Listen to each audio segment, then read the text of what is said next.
여러분, 이 다윗의 아내 미갈의 도움을 받아가지고 이제 이 다윗이 그 사울 왕이 보낸 군사들을 따돌리고, 그래서 이제 이 사울 왕의 그 광기 어린 살해 의도를 벗어나 도망을 했습니다.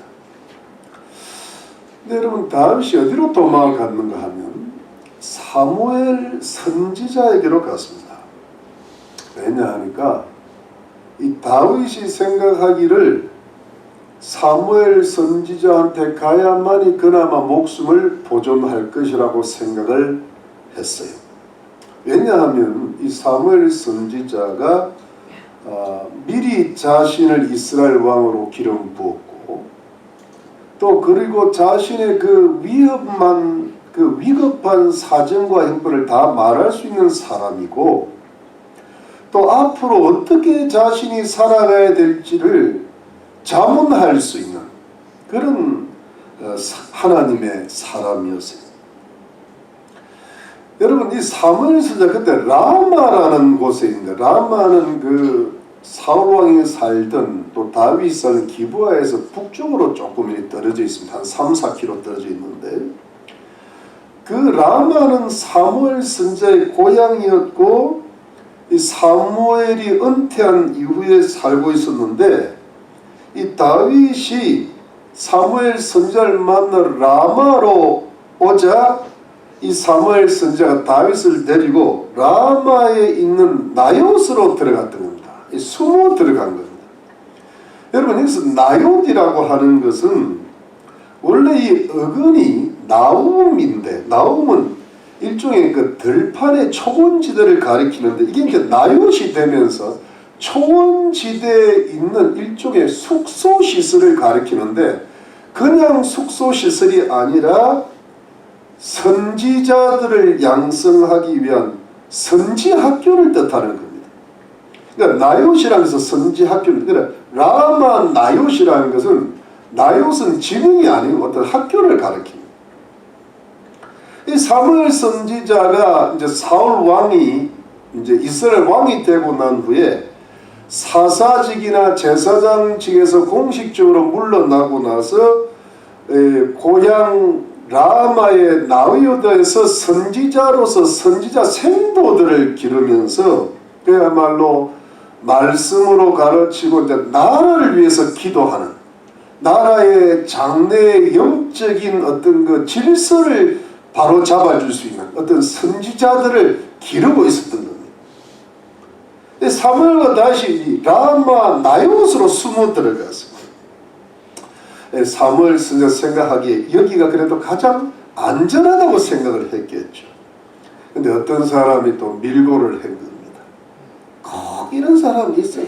꼭 이런 알려주는 사람이 있어요. 사울에게 알려주었던,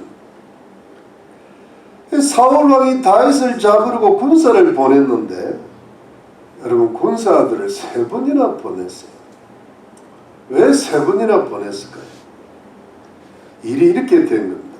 라마의 나요스에 도달했던 군사들마다 다윗을 잡으려고 갔다가 이 선지자 생도 무리들이 예언을 하고 이 사무엘 선지자가 지도자로 서 있는 걸 보았을 때 하나님의 신이, 즉 성령이 그 군사들에게 크게 임하시니까 그 군사들도 하나님의 신에 크게 감동이 되어가지고 자신도 지가 선지자가 아니면서 선지자들처럼 예언을 했던 거예요. 첫 번째도 그렇고 두 번째도 그렇고 세 번째로 갔던 군사들이 다 이렇게 요즘 말로 성령 충만받고 예언의 은사 받고 돌아온 거예요.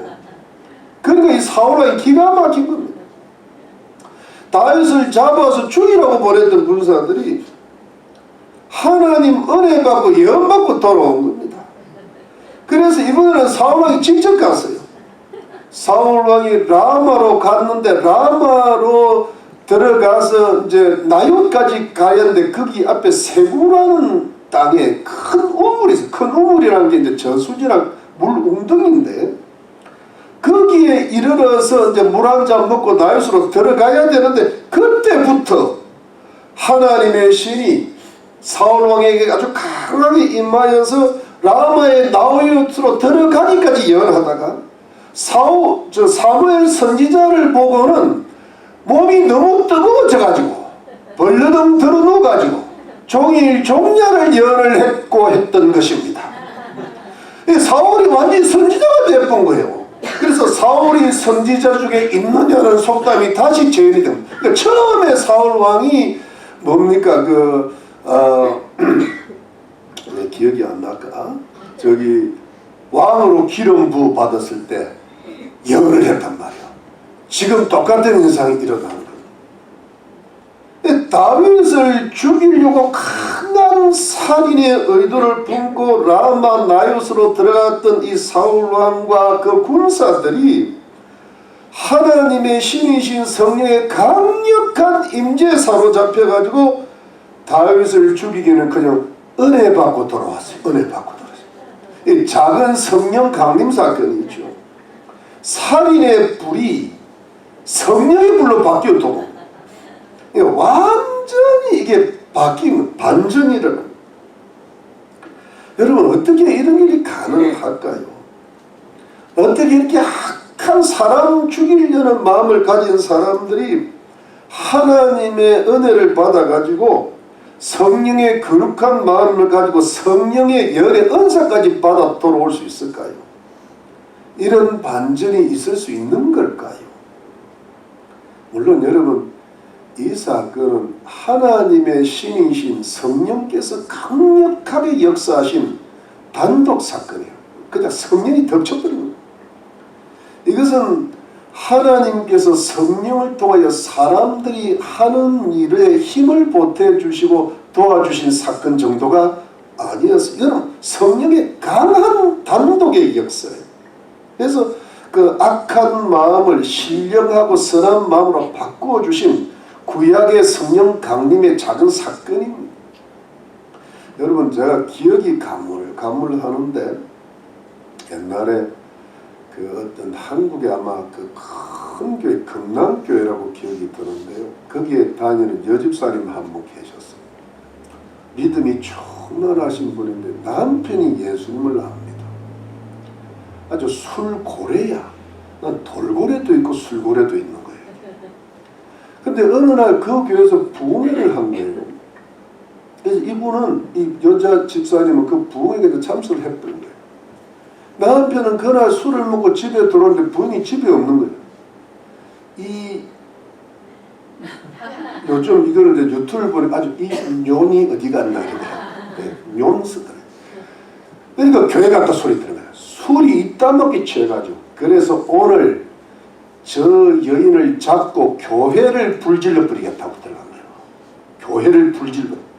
술이 있다면 그래갖고 부흥회가 한참 진행되는데 문을 활짝 열고 팍 들어가면서 큰 소리를 외치는 순간에 불을 받아버렸어요. 성령의 불이 임해버려요. 거기 어디라고 들어가? 네. 그래가지고 콱 꼬꾸라져가지고 예수 믿고 훌륭한 일꾼 됐다는 거 아니에요. 그게 다 성경이 있는 거야. 술의 뜨거움이 성령의 뜨거움으로 바뀌었어요. 여러분 이 성령님이 이렇게 강하게 단독으로 역사하실 수 있다는 겁니다. 근데 여러분 이걸 가만히 한번 생각해 보면 성령님이 아무리 단독으로 역사를 해도 또 그 성령님의 배후에는 인간들이 있어요. 우리 인간의 배후에는 성령님 있듯이 성령님이 혼자 하시는 것 같아도 혼자만 안 하십니다. 라마 나요스에 선지자들 무리가 있었고 그들의 지도자 사무엘 선지자가 있었습니다. 이들이 먼저 군사들과 사울왕이 오기 전에 하나님의 신에 취해서 완전히 감동이 돼가지고 예언을 이미 하고 있었던 겁니다. 여러분 그 라마 나요시라는 것은 유명한 장소잖아요. 라마의 나요시라 그러면 거기가 그냥 기도가 충만하고 말씀이 충만하고 예언이 충만하고 은혜가 충만한 곳이다. 그러니까 이 사무엘 선지자와 그 선지자 선생들이 이미 성령에 완전히 취해 있었던 겁니다. 이들에게 성령님이 강하고 임재하고 있었던 것. 이것이 라마의 선지학교의 영적이고 신령한 것이었습니다. 여러분 요즘 신학교들이 이러지를 않아요. 뭐 공부한다고 야단 법석을 치는데 옛날 신학교들은요 새벽마다 기도하고 뭐 심심하면 수양회하고 그 신학교 근처에 그 무덤에 가가지고 밤새 기도해요. 무덤 왜 무덤 가니까 정신 차리라고. 그냥 쫙 그러면서 불 받고 은사 받고 목회 나간 거요. 요즘 뭐 이 신학교가 신학교 줄 몰라. 그 귀신 신학교가 많아요. 고신학교 오래된 신학교. 장신은 늙은 신학교. 한신은 한심한 신학교. 이런 거요. 그 성령이 충만하게 임한 그거 갖고 목회를 해야 되는데. 그 신학교 공부한다고 될 일이 아니죠. 귀신 받고 나가는 거. 여러분 이 선지자 성도들이 사무엘 선지자의 훈련을 받았던 사람 아니에요. 그러니까 또 이 사무엘은 다윗이 누군지 알잖아요.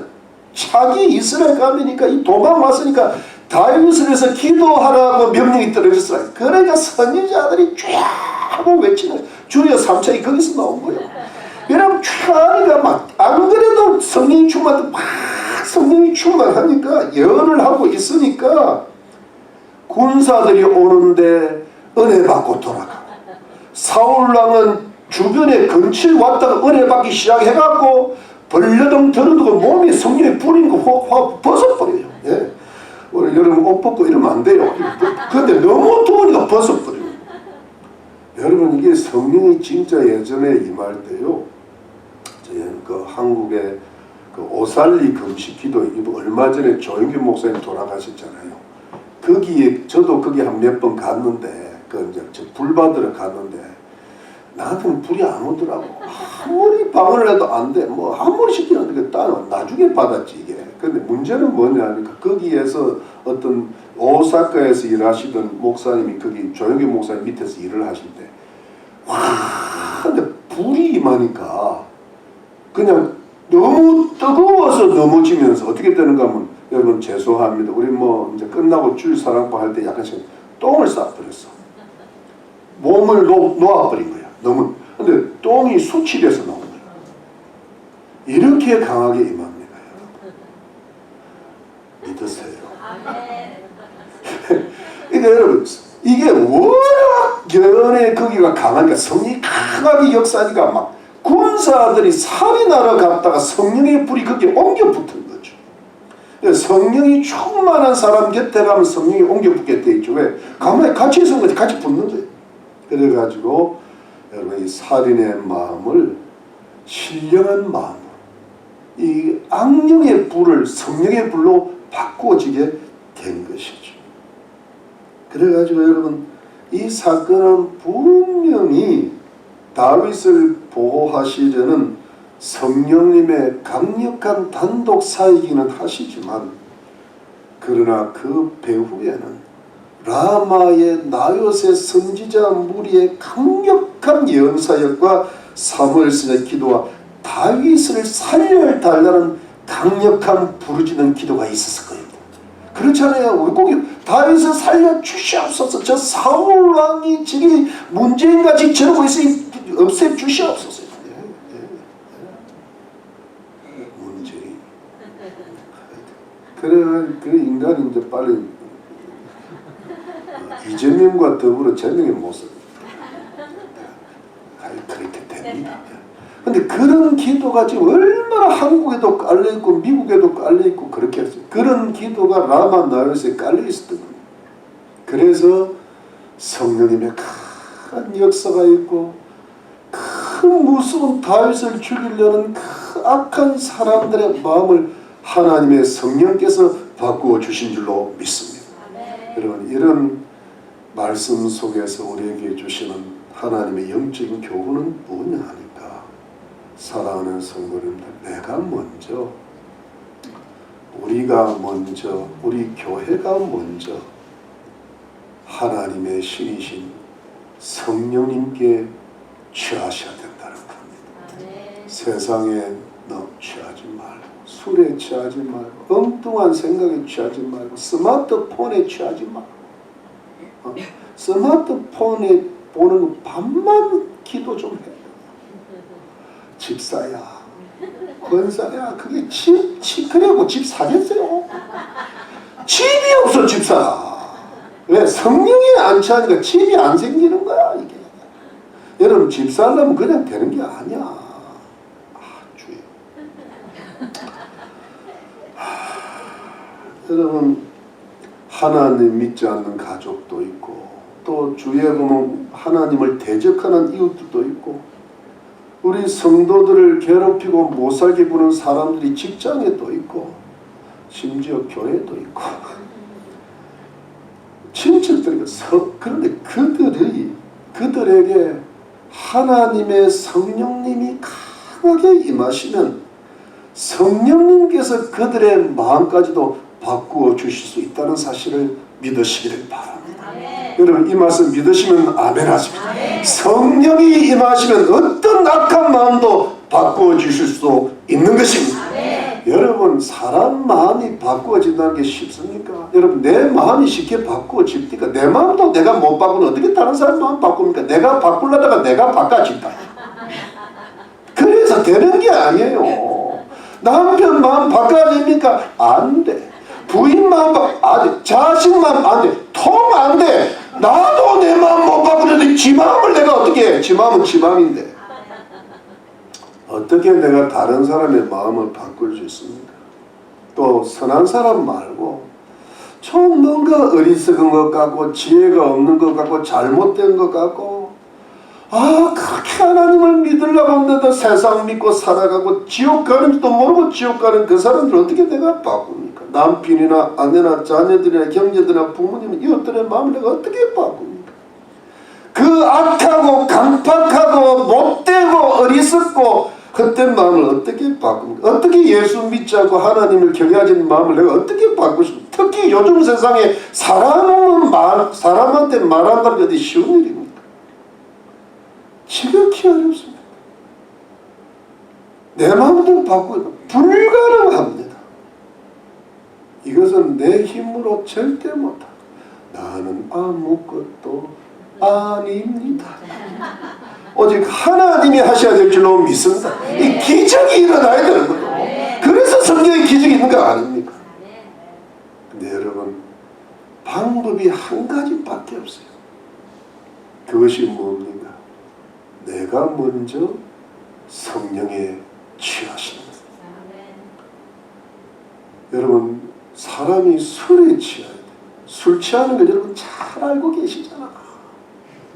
많이 먹어봤으니까. 그것처럼 취하시면 됩니다. 술 취하면 벌기줘요. 불내 옷을 벗게 돼요. 그것처럼 취하시기를 주의 이름으로 축원합니다. 성령 충만 받으시기를 축원합니다. 여러분, 내가 충만받고 우리 가정이 충만받고 우리 교회가 성령의 불이 임해야 될 줄로 믿는 것입니다. 그러려면 내가 하나님께 간절히 기도해야죠. 내가 하나님 말씀을 열심히 읽고 순종하고 내가 어찌하든 성령을 따라 살고 내가 하나님 말씀에 의지해서 어떻게 하는가 하면 여러분, 내가 말씀에 충만하고 내가 성령에 충만하면 그냥 입에서 예언이 나버려. 그 예언이 뭐 남이 알아주는 예언이 아니지만 선포가 나온다는 겁니다. 우리 가족들과 이웃들의 악한 마음이 선한 마음이 될 줄로 믿습니다. 그들이 구원을 받고 하나님을 경외하게 되고 하나님의 축복을 받게 될 것이라고 믿습니다. 선포가 나옵니다. 이런 선포와 선언이 여러분들의 입술에 있게 되기를 바랍니다. 마치 라마 다윗의 선지자 생도들처럼 하나님 다윗을 구하여 주실 줄로 믿습니다. 이 믿음의 성령이 불이 임하는 거예요. 됩니다. 뭐 우리는 안 돼요. 저 인간은 안 돼요. 네가 안 돼. 네가 안 되니까 안 되는 거야. 이 지금 녹음되고 있는데 이거. 내가 이 오버할 때가 많고 여러분, 내가 성령에 취하면 내 하나님 말씀이 내 중심에 딱 임하면요 된다라는 믿음이 생기는 거예요. 하나님이 하실 거다. 그리고 선포가 일어나고 선언이 일어나는 거예요. 될 줄로 믿습니다. 그래야 여러분 성령이 임하고 다른 성도들도 힘을 얻고 저 인간 절대 안 돼. 낙심을 시키는 거예요. 낙심을. 그런 사람이 어디 있느냐? 뉴욕에 있는 뉴욕에. 여러분, 그렇게 우리 자신이 성령에 취하시고 말씀에 취하시고 믿음의 선포를 하시고 적극적이고 긍정적인 말을 선포할 때 그때 하나님께서 성령으로 일을 하시는 줄로 믿습니다. 그럴 때 성령님의 강하게 임재하는 역사가 나타나고 내가 선포 안 들어도 내가 기도 안 들어도 내가 소원 안 들어도 성령님이 강하게 임하셔서 그들의 마음을 바꾸어 주실 줄로 믿습니다. 여러분, 기도할 때요 그냥 한두 번 기도하면 안 돼요. 어떻게 하는가 하면 아침에, 왜냐면 굉장히 중요한, 아침에 일어나서 또 기도하고 또 저녁에 또 기도하고 왔다 갔다 기도하고. 저는 여러분 엘리베이터 타고 왔다 갔다 하면서 이 엘리베이터 처음에 고장날 주여 엘리베이터 고쳐 엘리베이터 고쳐줘. 그 자기 괴롭히는 사람이 있잖아요. 그 한두 번 기도해서 됩니까? 그 성령의 역사가 됩니까? 저 인간 고쳐주세요. 미치도록 기도하면 주님의 성령이 임하시는 줄로 믿으시기를 바랍니다. 그들의 영혼들이 구원을 받게 될 겁니다. 그들의 삶이 변화가 될 겁니다. 하나님의 강한 역사가 여러분들의 가정과 직장을 변화시킬 줄로 믿으시기를 바랍니다. 여러분, 안 된다고 겁을 먹고 미리 포기하면 내가 떨어져 버려요. 여러분, 이제 그런 거 그만해요. 제가 왜냐하니까 가정 하나 변화 못 시키면 여러분 집사 내놔야, 이거 내놓고 또 갈라. 내놓지 말고 있으면서 끝까지 버텨. 하도 가는 사람이 많았고 내가 진짜 여러분 그냥 끝까지 버티면서 있으면서 제 말을 오해하지 마시고 여러분 먼저 성령의 사람 되시고 말씀의 사람 되시고 교회를 붙드시고 예배를 열심히 들어. 내가 딴 사람은 성경 못하고 내가 아프리카는 목사들은 저 인간을 구원시켜 주시옵소서. 이럴 때 자기가 성령에 충만하게 되고요. 어느 날 그 사람에게 성령의 불이 붙어서 돌아오게 될 줄로 믿으시기를 바랍니다.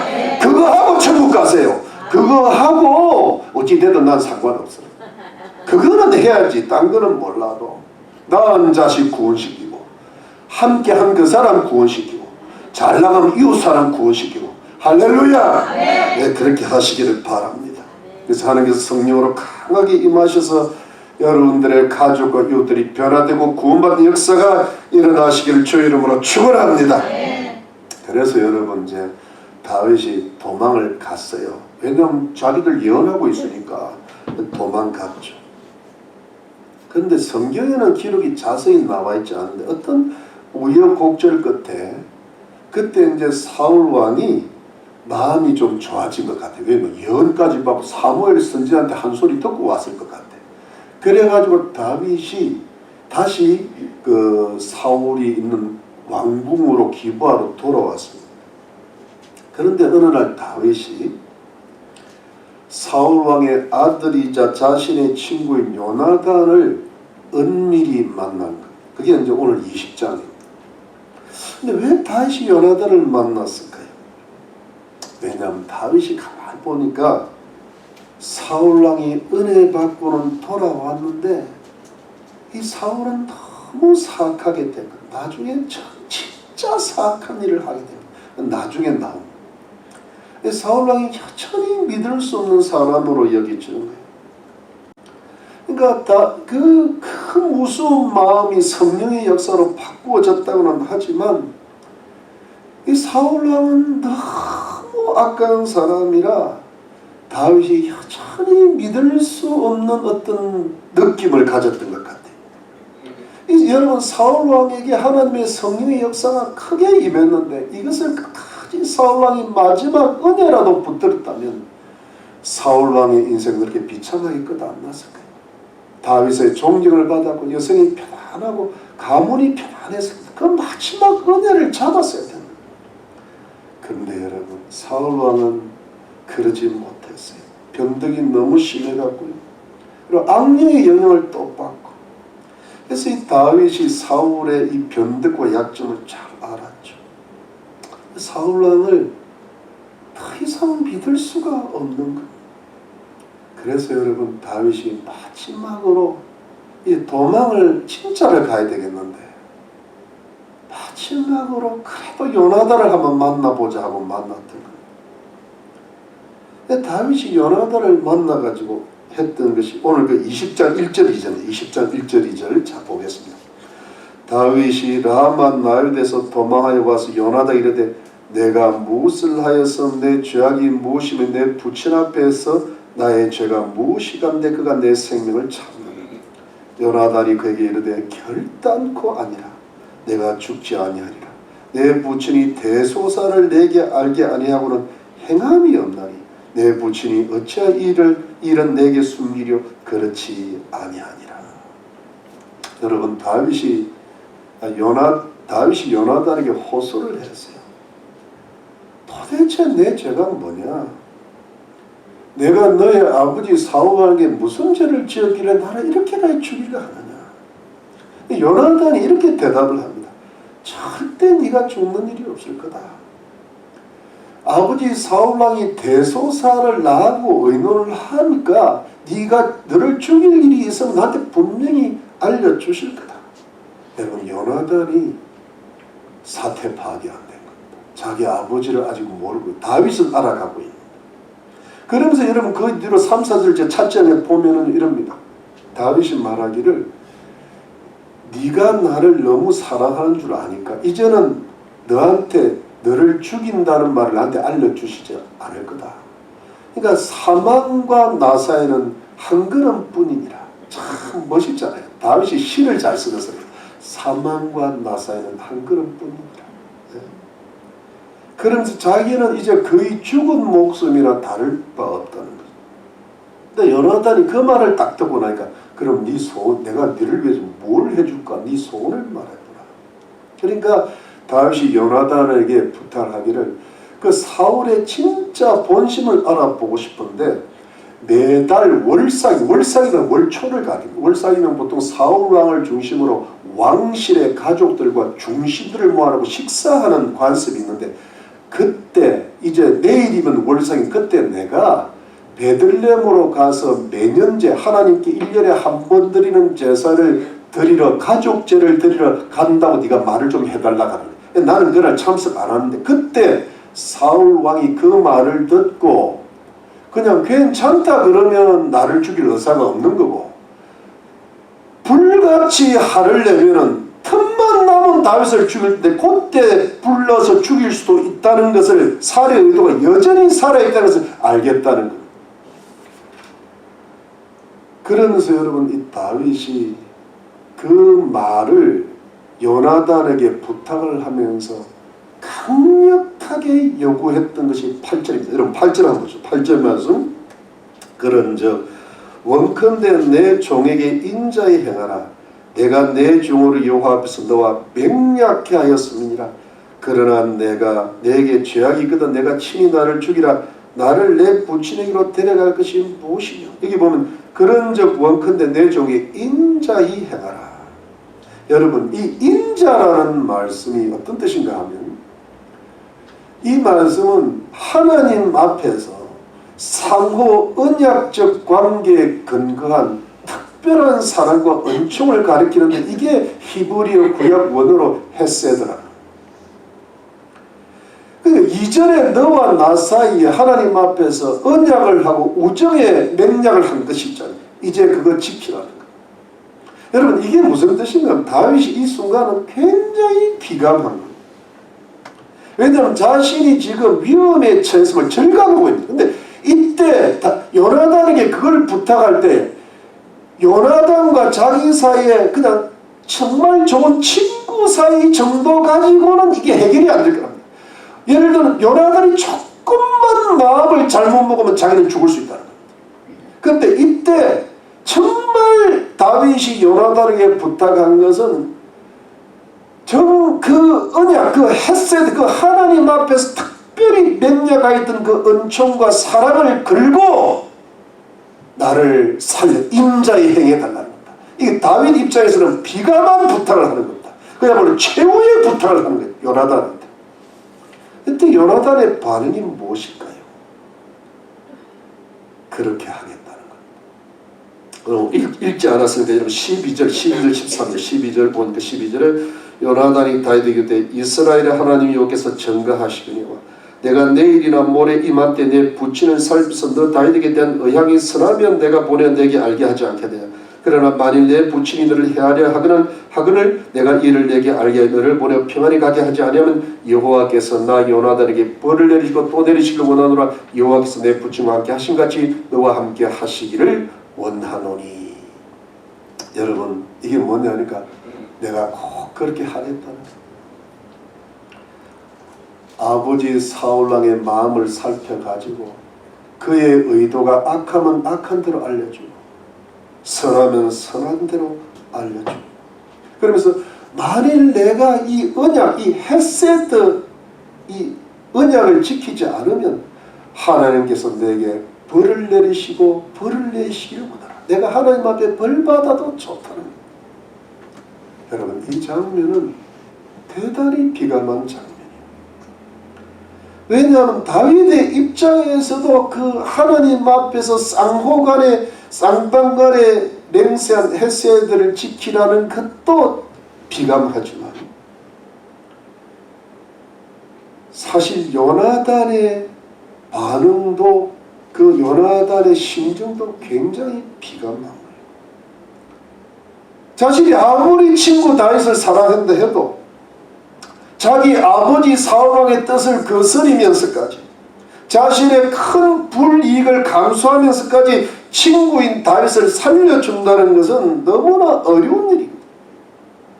여러분 이 장면이 참으로 비감하고 애처롭기까지 한 것은 다윗은 자신의 목숨을 위해서 요나단에게 언약적 사랑을 요구했지만 요나단의 입장에서는 그 언약적 사랑을 지키기 위해서 아버지 사울왕의 뜻을 거스리고 무엇보다 왕자로서 자신의 차기 왕자를 내어놓는 큰 희생을 치르고 또 자신이 가문이 어찌 될 수밖에 없는 큰 위험에 처할 수 있는 장면이에요. 그런데 여러분 14, 15절 한 번 더 읽어보자. 14, 15절 14절 15절 너는 나의 사는 날 동안에 여호와의 인자를 내게 베풀어서 나로 죽지 않게 할 뿐 아니라 여호와께서 너 다윗의 대적들을 치면서 다 끊어버리신 때에도 너는 내 인자를 내 이 집에서 영영히 끊어버리지 말라 하고. 여러분 이게 무슨 뜻인가 하면 요나단이 다윗을 보고 하는 부탁이 이제는 입장이 거꾸로 됐어요.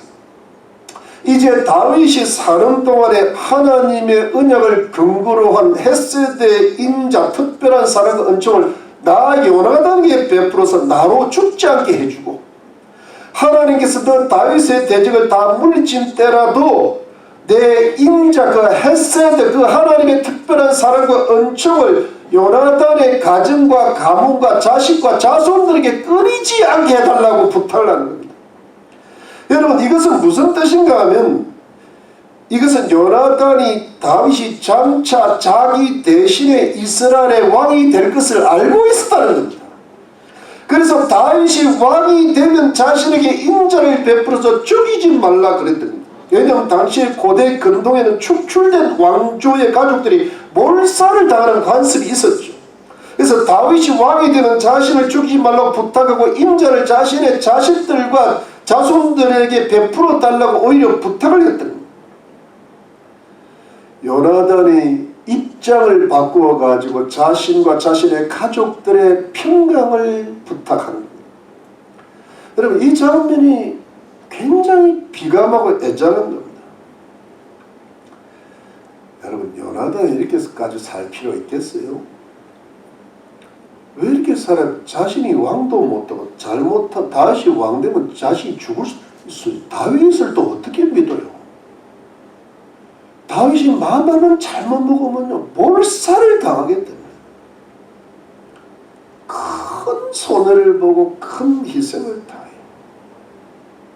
자신은 헤세드를 베풀었지만 다윗이 헤세드를 베푼다는 보장이 어디 있어요? 이럴 때 보통 어떻게 결정을 할까요? 차라리 안 하는 게 낫다. 다윗의 청을 안 들어주고 피하는 게 낫다는 생각을 누구나 하지 않을까요? 이거는 내가 저 인간을 믿을 수가 없다는 생각이 들지 않을까요? 근데 여러분, 요나단이 일을 했던 겁니다. 요나단이 왜 이런 길을 갔을까요?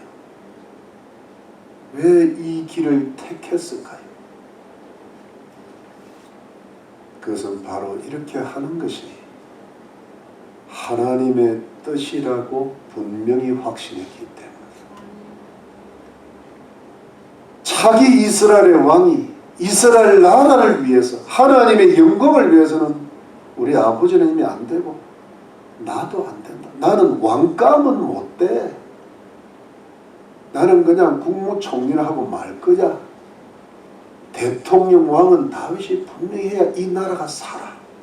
하나님의 영광이 나타나게 돼 있어.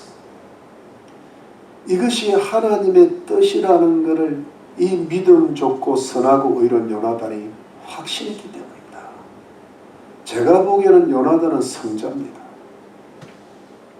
어떻게 사울왕한테 이런 아들이 낳았는지 모를 정도. 그러면서 다윗과의 언약을 지키면서 자기를 희생하고 헌신할 수 있었던 겁니다. 그래서 요나단은 끝까지 하나님의 뜻을 행하는 선하고 의로운 의인의 길을 갈 수가 있었던 것입니다. 이런 선하고 의로운 요나단이 없었다면 다윗 왕이 못 되었을 것이고, 이스라엘에 통하여 하나님의 영광이 다윗과 솔로몬 이후로 환히 드러내지를 못할 겁니다. 그 밑거름이 요나단이 된 겁니다. 여러분, 오늘 이 말씀을 통해 우리에게 주시는 교훈은 무엇입니까? 사랑하는 성도님들, 하나님의 뜻을 위해서는 자신을 희생할 줄도 알아야 된다는 것. 그래야 하나님의 영광이 교회와 여러분 가정과 나라에 나타난다.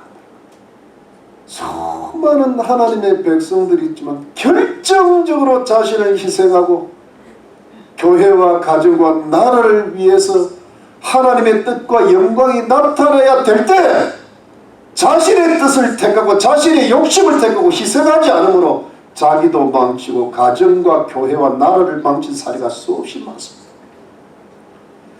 만일 이 비감한 순간, 이 중요한 순간에 조금이라도 요나단이 자기 이익을 챙기고 손해보지 않고 욕심과 욕망을 조금이라도 차지하려고 했다면, 이거는 목숨이 왔다 갔다 하는 순간이고 가문이 왔다 갔다 하는 순간이기 때문에 다윗과 맺은 언약의 약속을 버렸을 것이고 결국은 다윗은 죽었을 것이고 하나님의 영광이 나타나지를 못했을 것입니다. 이게 여러분, 우리의 역사고 우리 가정의 역사고 우리 나라의 역사가 딱 이렇게 돌아갑니다. 한 사람의 의인은 가정과 나라와 교회를 살리지만 거기에서 의인이 아니라 죄를 지게 되면 무너지는 겁니다. 그게 인간의 역사입니다. 여러분, 이러한 순간들이 우리 인생 가운데 항상 있는 건 아니지만 중요한 순간이 있습니다. 그 어떤 인생도 하나님의 형상을 받은 인간이고 그 한 사람 한 사람 인생이 하나님 보시기에 고귀하기 때문에 그 누가 내 인생을 대신하겠습니까? 그 한 목숨이 이 세상의 모든 것보다 귀하다 그러셨는데 그 인생에 왜 이런 중요한 순간이 한두 번 몇 번은 없겠습니까? 이럴 때 여러분, 이 중요한 순간에 하나님의 의를 위하고 하나님의 영광을 위하고 하나님의 뜻을 위해서라면 하나님께서 기뻐하시는 일에 봉사하고 하나님의 뜻이 있는 사람을 위해서 쓰임받고 하나님 앞에 약속한 것은 내가 죽더라도 지키고 뭐 그런 맛이 좀 있어야 안 되겠습니까?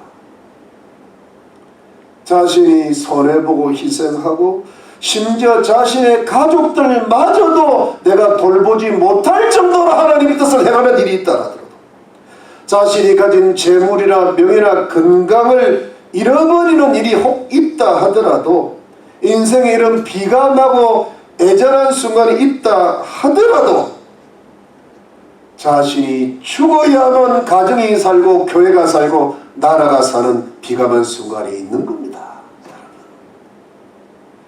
주님이 그랬잖아요. 죽으려면 살고 살려면 죽는다.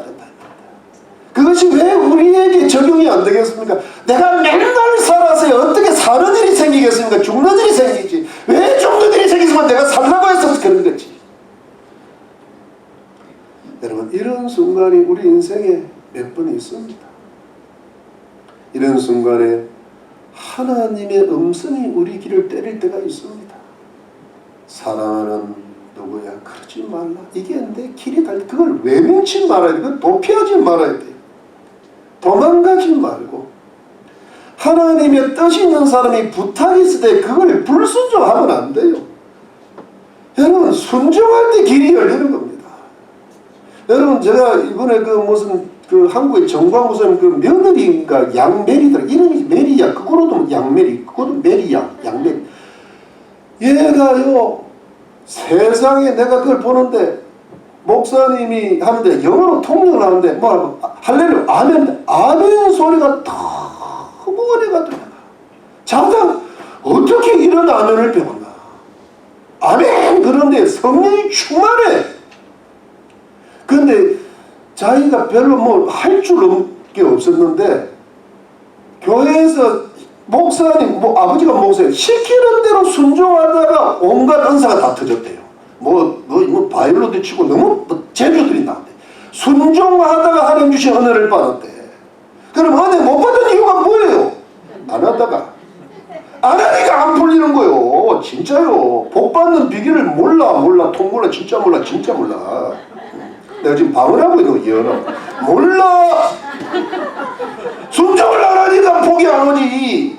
순종했을 때 복 받은 경험들이 있을 겁니다. 그로 돌아가시기를 주의 이름으로 축원합니다. 여러분, 손해보지 않으려고, 어차피 이 몸은 죽게 돼 있어요. 주님이 쓰시지요. 놀지 말고 뭐든지 한번 해봐요. 아유 주여.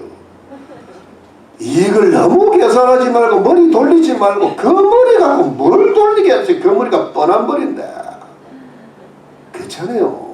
여러분 머리가 좋으면 이래서 살겠어요. 그 머리를 하나님이 붙잡아 주셔야 됩니다. 성령이 충만하게 임하면요, 길이 열리게 됩니다. 안 보이는 게 보이게 돼요. 돈이 보인다니까. 집이 보여요. 여러분 갖고는 집이 안 돼. 나는 우리 성도님들이 집을 막 샀으면 좋겠는데 여러분 인간들은 못 살 것 같아. 하나님 앞에 결단하고 나가면 집 삽니다. 2개, 3개도 사요. 이 많은 집들인데 왜 우리 교회 집들? 도망하고 회피하지 마십시오. 하나님의 영광을 나타내지 못하는 사람이 되고 맙니다. 하나님께서 사랑하시고 기뻐하시는 사람이 되어야 됩니다.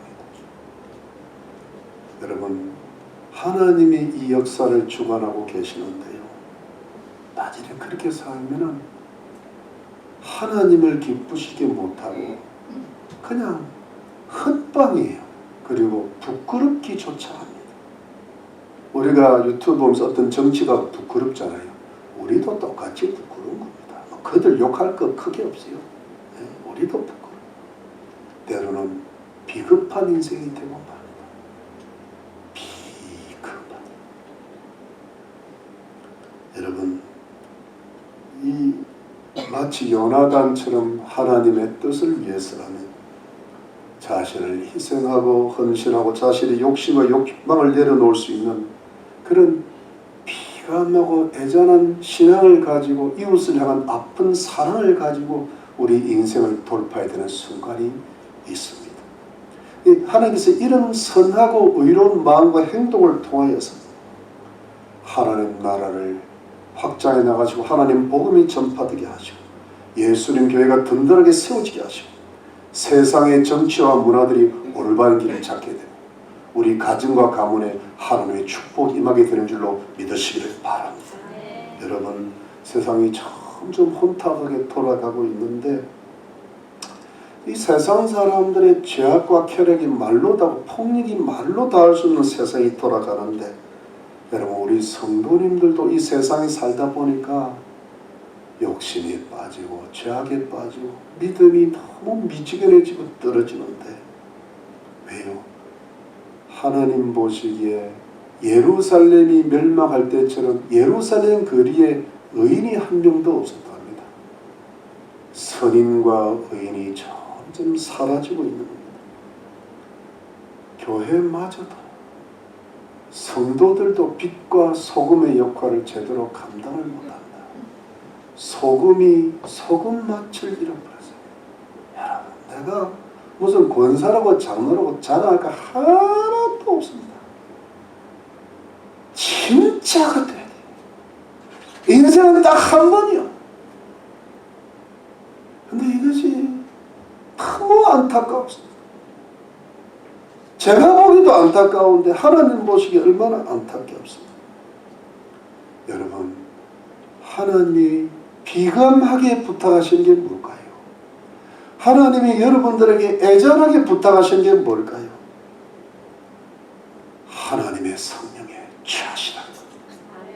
그리고 하나님의 뜻을 위해서라면, 정말 내 가족을 살리고 교회를 살리고 나라를 살리기 위해서라면 나를 희생하실 줄도 알아야 된다.